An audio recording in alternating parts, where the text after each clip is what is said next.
Voici la parole du visionnaire spirituel, politologue spirituel, patriarche Nobel Congo, sans état d'âme.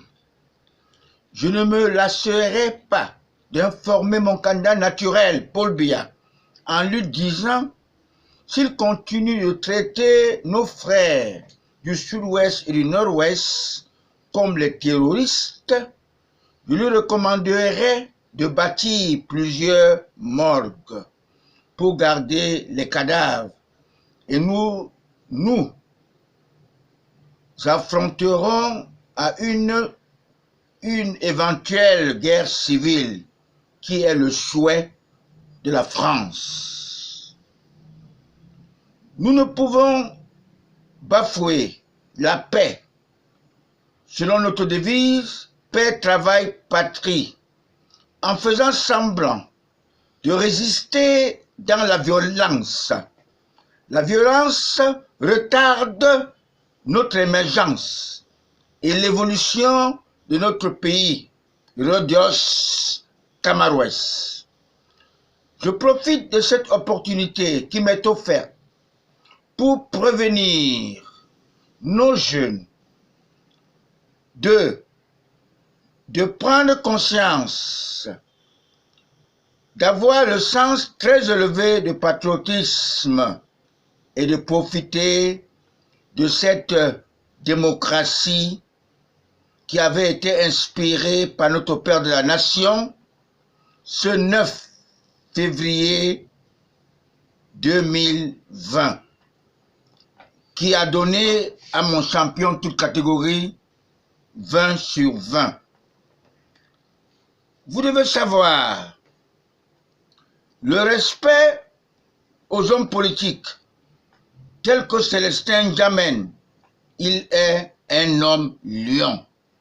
Et j'ai essayé de voir que dans cette démocratie, cette élection, que je suis allé dans mon village, à Banja, dans mon arrondissement, voter utile mon parti, le RDPC.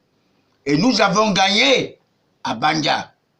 Le RDPC n'a pas de concurrence. Le RDPC est un grand parti de lumière. Et vous devez comprendre que son fondateur, le président Paul Biya, était nationaliste de sang. Vous devez le savoir. Nous voulons de temps en temps notre diaspora, la diaspora patriotique, qui sera composée des nationalistes, des patriotes, qui viendront nous aider à construire ou à reconstruire notre pays. Pas l'espèce de Ogbelen qui fut venu au Cameroun comme pion de la France. Et vous devez le comprendre. Le Cameroun a besoin de sang neuf pour changer cette vieille mentalité qui a été faite, que nous avons épousée de la colonisation. Mes très chers compatriotes, cette méthode est celle de Jacques Foccart, l'homme d'Afrique. Elle est très révolue, archaïque. Même les politiciens de Cayenne d'Afrique, Martin Bellinga et Mobutu, qui après avoir compris du Satan, maître, qu'un roi va venir, qui sera supérieur et qui sera au-dessus de lui, il recommanda à tous ses bourreaux d'aller tuer tous les nouveaux-nés de 0 à 3 ans. Je confirme que ton entourage ne t'aime pas, Monsieur le Président.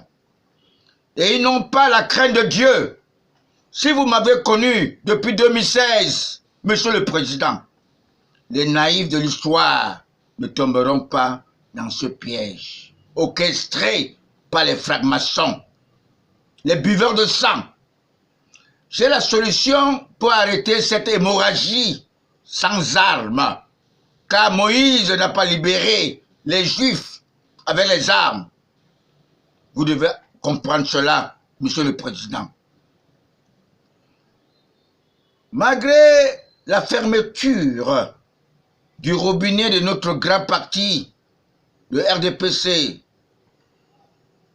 parce que ses membres, ses militants, ou les militants du comité central le prenaient comme une vache à lait. Tous ses membres influents ont mouillé le maillot pour montrer leur supériorité et avaler tous les petits partis dans la médiocrité. Ils ont pu donner la place qu'il faut à notre tout premier parti démocratique, le RDPC, créé le 24 mars 1985 à Bamenda. Vous voyez, le président Paul Biya n'est pas rancuneux.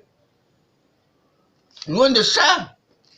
S'il avait été rancuneux, comme son prédécesseur Amadou Ahidjo, celui qui avait commandité le coup de 6 avril 1984, l'avait traité de fourbe, il ne serait pas allé à Bamenda pour créer son parti.